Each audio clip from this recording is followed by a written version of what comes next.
Hello everyone, welcome to today's webinar. This is a library with the end in mind, and it will be led today by Jenny Versteeg, who is our Director of Library Services for Walden University. Before I turn things over to Jenny, I want to thank you all again for attending.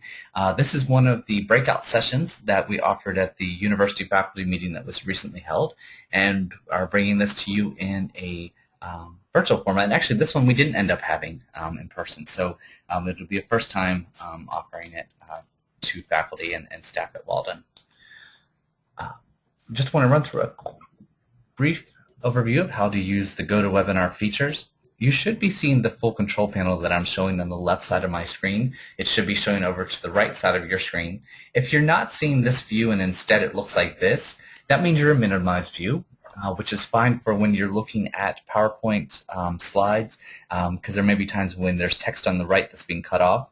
But if you want to use some of the features of GoToWebinar to ask questions or participate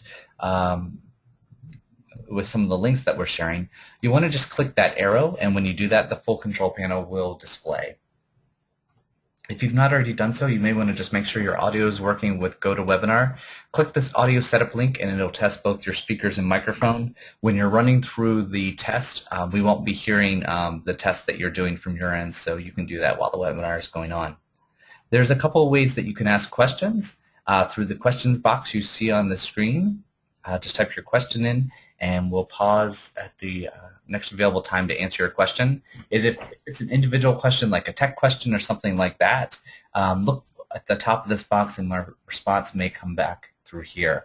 This is also where we'll put other messages for links to documents, such as the closed captioning link that'll be available there, and the survey link at the end of the session to get your feedback. The other way you can ask questions is click the raise hand button, and that'll let us know you have a question. And at the next time we pause for questions, we will unmute your microphone so that you can share your question or thoughts. We have placed everyone's microphone setting to mute just to cut down on any background noise so that we can clearly hear the presenter today. As you can see on the screen, and as I just briefly mentioned, we do have closed captioning available today, so just go over to the questions area and you'll see a link there where you can click a link for closed captioning to participate that way. And again, of course, there'll be an evaluation link at the end of the session to get your feedback. So that's just a quick overview of how to use the platform, and we look forward to your great participation today as our presenter, Jenny Versteeg, goes through our session today. So Jenny, I'm going to turn things over to you, and you can share your screen when you're ready.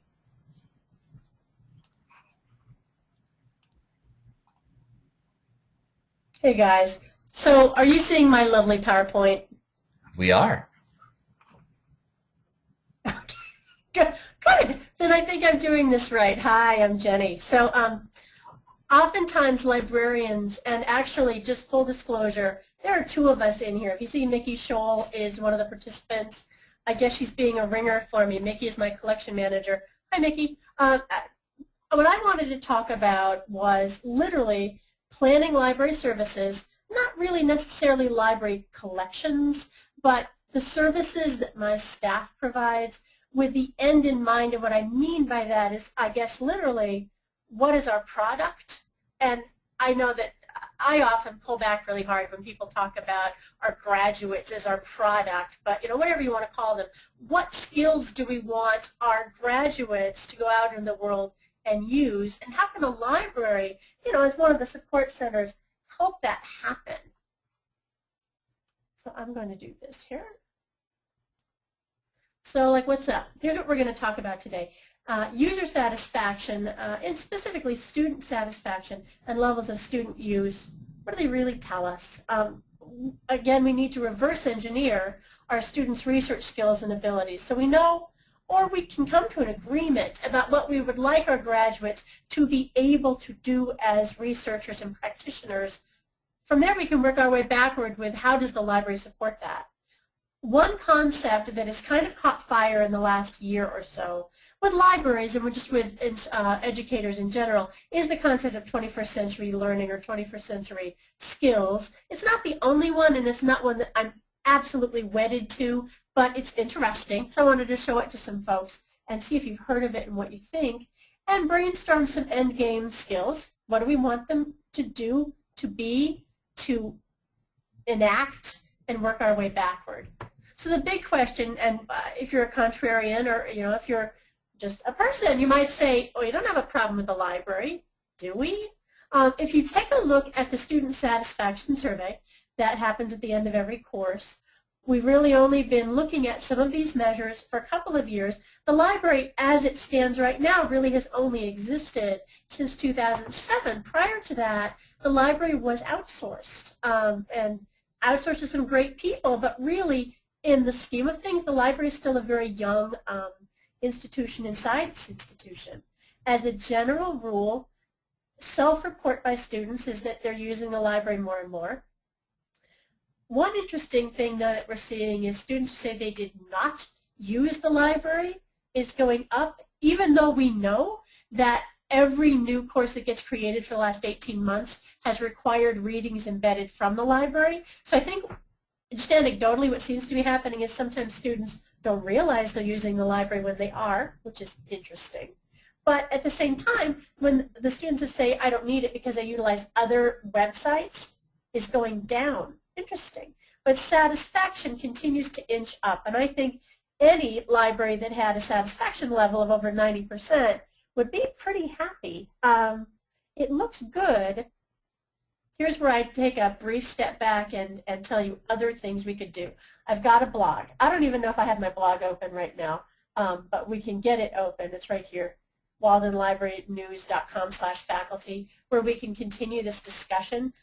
When you get there, it might ask you for a login. If it does, email me. My email is on the first slide, and you can also get it, and we can continue the discussion. But we also have a Twitter tag right here, End in Mind Walden. This works better and is more fun when we're face-to-face. Unfortunately, in Miami, I had a raging case of the flu and couldn't go to Miami. But if you want to tweet, you've got Twitter open right now, great. I'll periodically be looking to see whether anybody wants to tweet about it. Would have been more fun in Miami. But let's get back here. So here's the deal. Why Jenny is concerned. This is actually from an enormous survey that took place on stages from 2006 to about 2009 from a big library corporation called OCLC. And I never do remember what the O and the L and the C stand for, but what they ended up doing was asking college students from the age of 17 to 83, I was real impressed with that, about their perceptions of their academic libraries. And this was basically what they said. Survey respondents are usually satisfied with libraries, but many of them, particularly the younger they got in their cohort, use the library less than those who were older.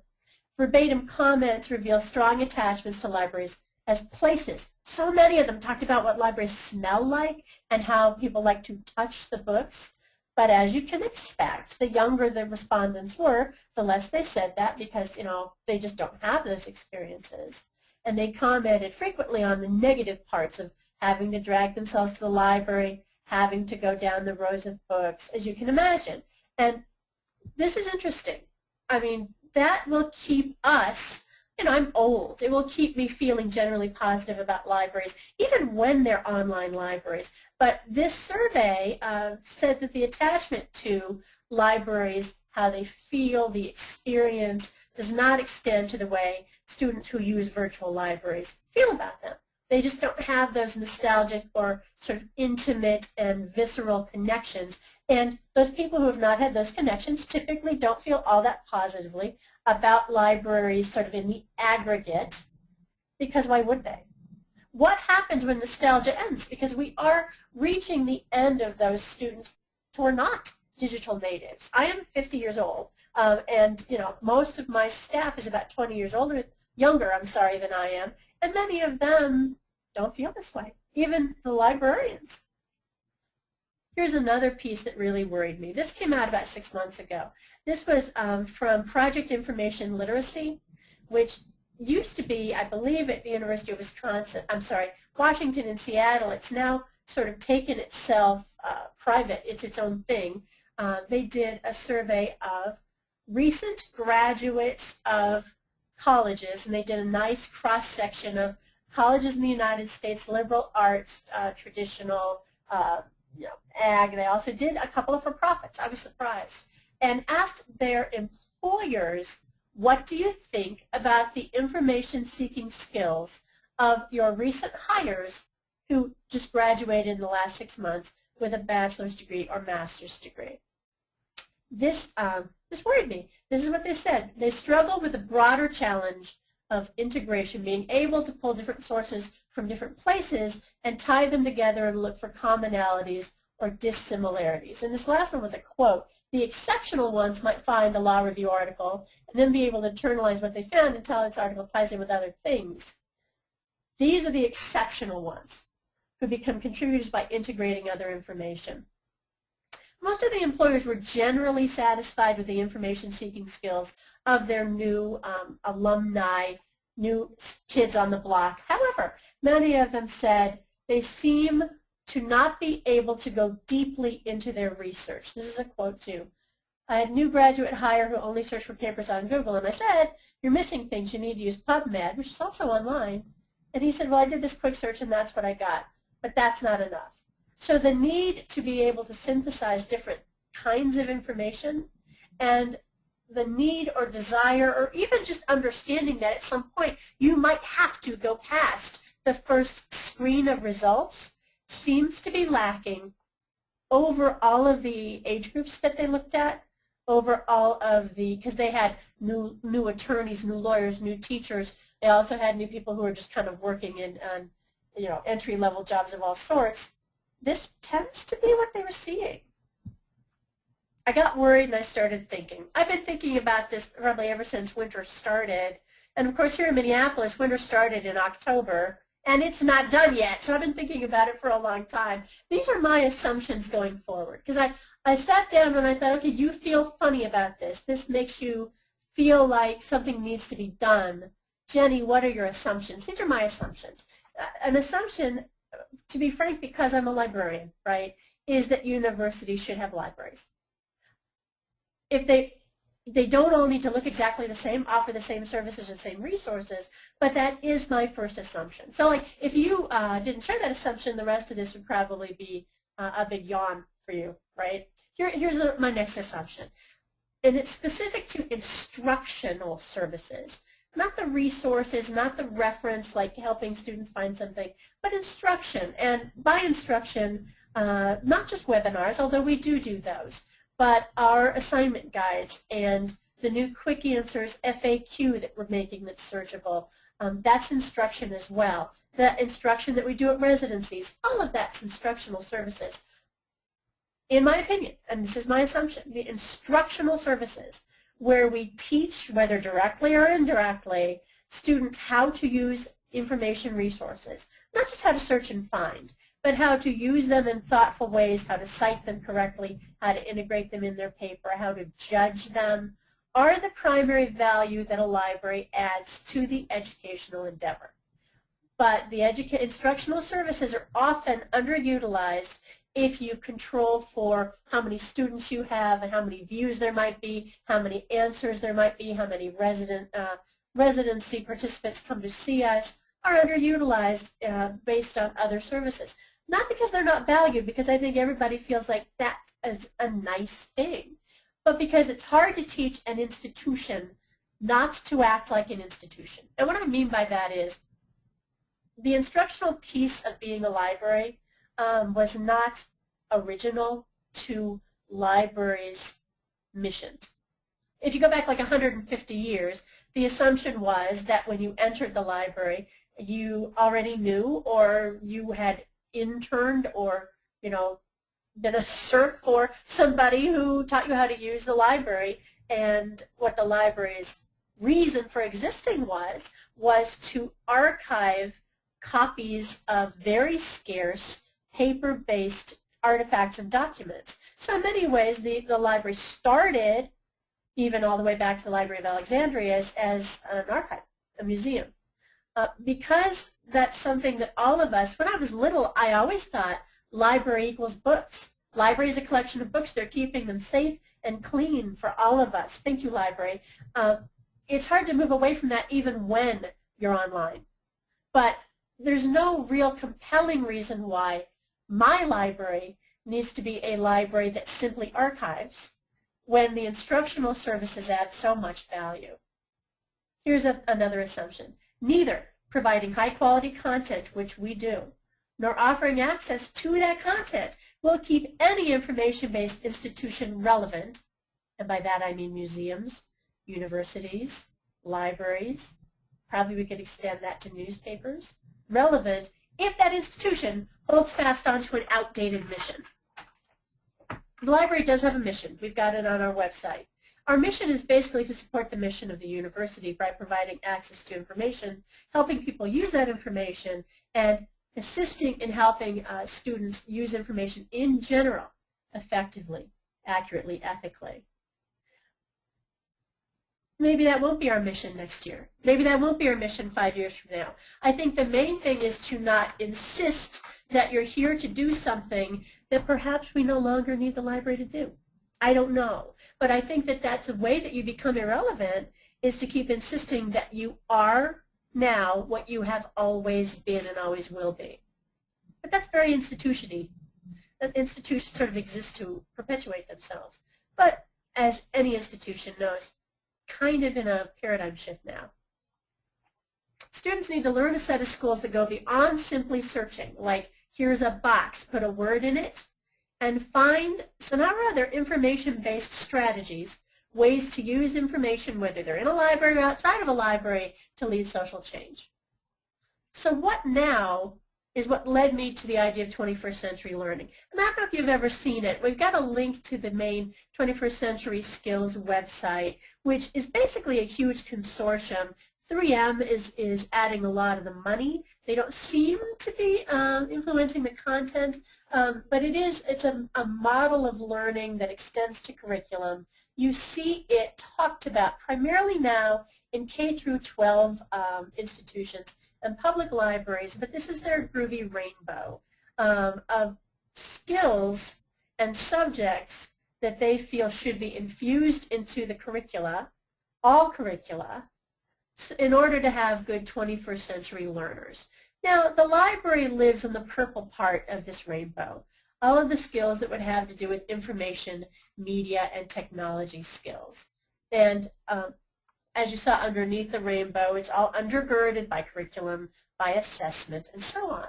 It's all information literacy, which is a buzzword for libraries, but it's a real thing having to do with students learning to use information. And it does challenge us to reimagine what that is. Because typically, at least in the last 15 years, I've been a librarian for about 19 years now, information literacy training or instruction tends to focus on understanding how to use a database, understanding how to evaluate an article. Is it peer-reviewed? Isn't it? Those are great skills, but 21st century learning and the needs of 21st century learners challenge us to reimagine what other ways we could teach that, other things we could teach. These are things we're starting to see. Some of them are in the bigger sort of state schools. Some of them are liberal arts schools. Many of them are in high schools. High schools are getting very jazzy, unfortunately, particularly those that are well-funded, but that's a whole other story. Social learning, students learning from each other, students telling each other what they've learned. The audience at the center of designing a learning experience, whether it's in the library or out, you see that a lot. In libraries, you do see things like in the catalog of e-books, the ability for students to write annotations or recommendations. Theoretically, I believe if we knew how, and we had an IT person on our staff who could figure it out, we might be able to do that with our catalog. We haven't yet. Anytime learning, which really just means when a student is ready to learn something, the information that they need to learn it is easily accessible. We're trying. We're definitely trying that with quick answers, with the course guides that we're embedding in courses. More can be done. An emphasis in instruction on both discovery, which has really kind of been what libraries do, to knowledge creation. You hear a lot about something called maker spaces. Libraries are very keen on that right now. Really all it means is to provide space for people to literally make things. Public libraries tend to do things like create digital labs where high school students can collaborate on multimedia projects. But literally sometimes you'll see things like a bank of sewing machines where people in the community learn to sew. For us, it would obviously be a virtual space. What would we have students do in it, and how would the library help? I don't know, but it's something to think about. Library partnerships. The library, it's just a support center. It can't do anything instructional on its own because we need an infusion from faculty, from other centers, input from students to be effective partners to assist the faculty in helping the students learn these necessary 21st century skills. And sometimes you'll see some very strange partnerships out there in the world, corporate partnerships. I don't know how I feel about that, but it's happening. Partnerships with community organizations. I don't know, the big question with us is what is our community? But there have been partnerships where resources have been pooled to create instructional experiences for students. Social media use in learning and in libraries. Institutional repositories. That's actually something I talked about yesterday at a meeting, and I'm kind of still very psyched about it. All an institutional repository really is a searchable database of articles, books, websites, whatever that people who are affiliated with an institution have created. So it's an open access repository. There's some stuff to do on the back end, obviously, to make it work, but what it does do is make the life of the mind in that particular institution absolutely transparent to the public. It's very exciting, in my opinion. And it also circumvents that sort of, we pay you so that you might be able to eat, so that you're strong enough to do research, then you give the research to a journal, and then we buy it back. An institutional repository sort of cuts out the middleman there, and it's something to consider. We don't have it yet. We might. So all of those kinds of tools or experiences or partnerships or just stuff that we could try, if we try any of them, what they should do is to help our graduates do this stuff.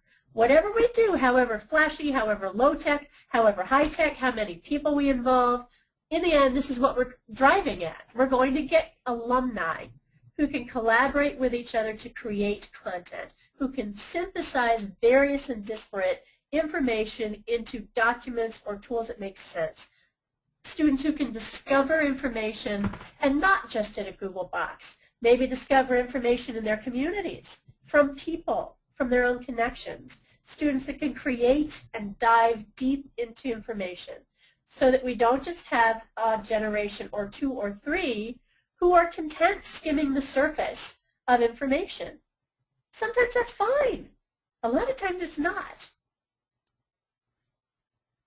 I was reading a lot because I'm a librarian. Librarians read a lot, as do most faculty.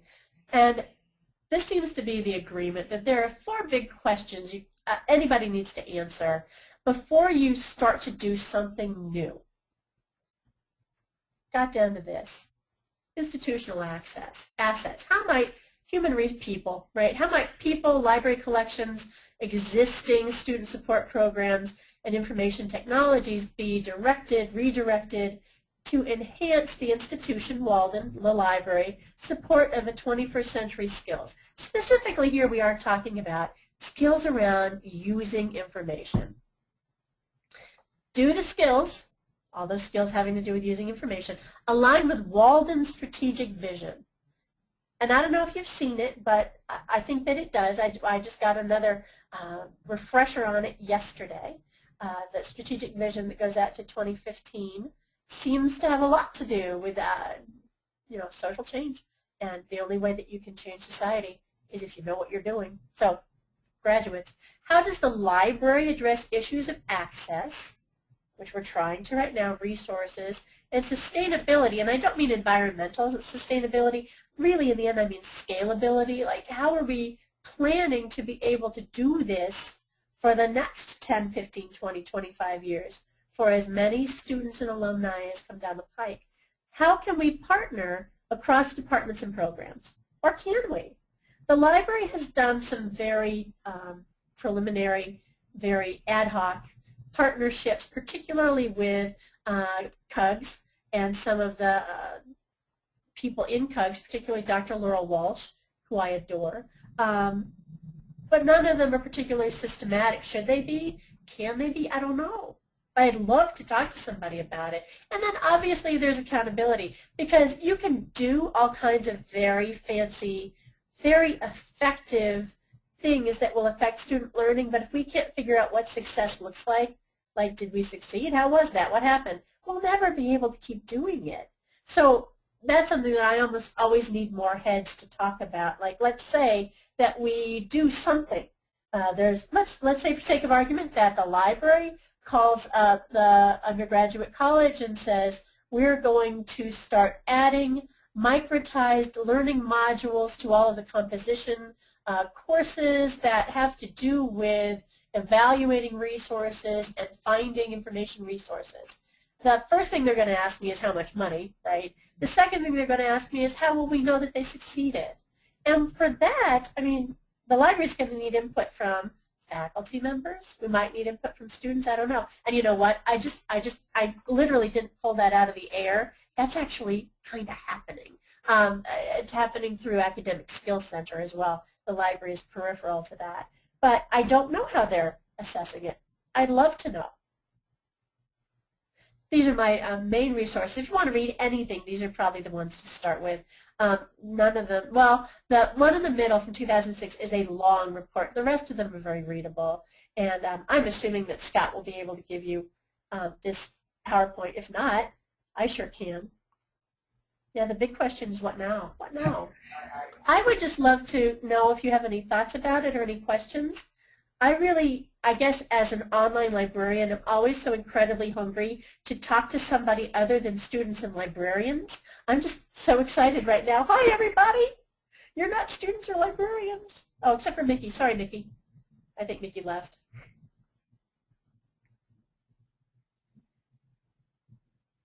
And feel free to ask your questions using the raise hand button if you want to ask out loud, or send your questions in through the questions box, and we'll get to them that way.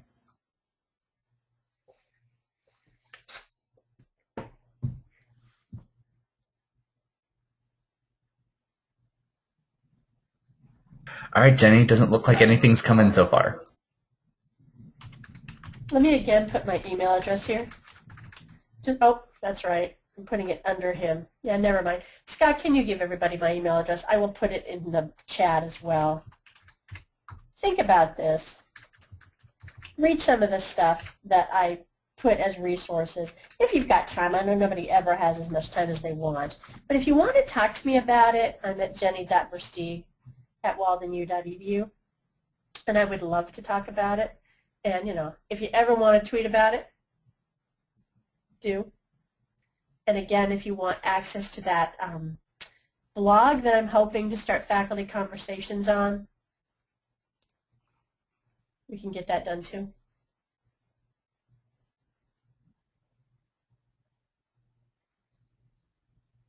And I've just added Jenny's email address in the questions area for everyone. Thank you, Scott.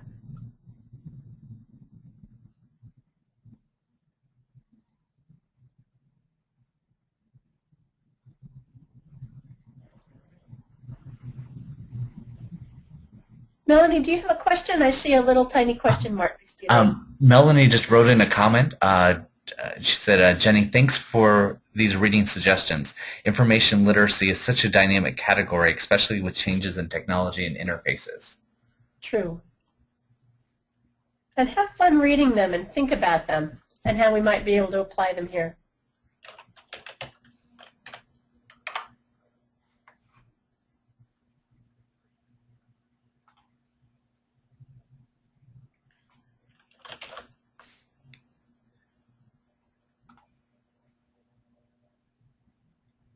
We have a couple other comments written in. Dave writes in, thanks for the perspectives and information. Mitch writes in, hi Jenny, we are working on some course helps with the library and writing center for our capstone course in CIA. Yay, how fabulous.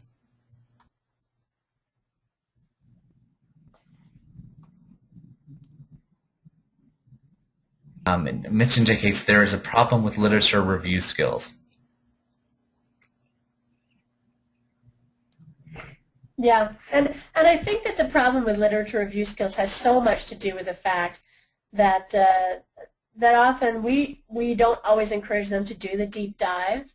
That sometimes we take their word for it when they say they've done an exhaustive search, when perhaps they didn't, or maybe they're not thinking. One of the things that I see a lot is students who will only focus on one database of content and not think in terms of like cognate subjects. Like, so you'll have a student who is in educational leadership who only reads the education literature and doesn't look at psychology or sociology or philosophy. So oftentimes they'll miss things that could seriously enrich that literature review. And then you've got the problem that some of them treat it as though it was a book review. So they'll summarize one article and then summarize the next article and then summarize the next article. And finding those commonalities and doing a higher level synthesis is a hard sell. It's difficult to teach. It's difficult to learn. I think it can be done.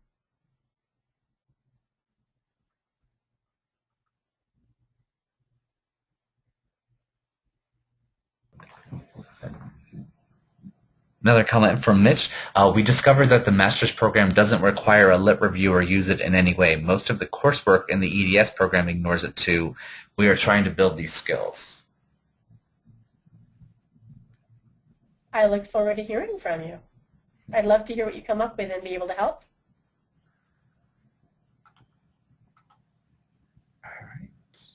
All right, Jenny, looks like we're all caught up.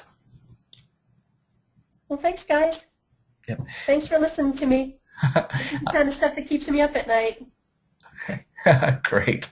Well, thank you, Jenny, for leading us through the session today, and thank you, everyone, for attending. I have put the feedback survey link in the questions area, so feel free to look for that link and provide feedback on today's session.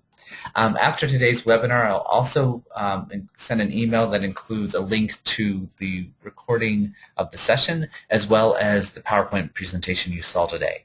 So thank you all again for attending, and this concludes our webinar. Goodbye for now, everyone.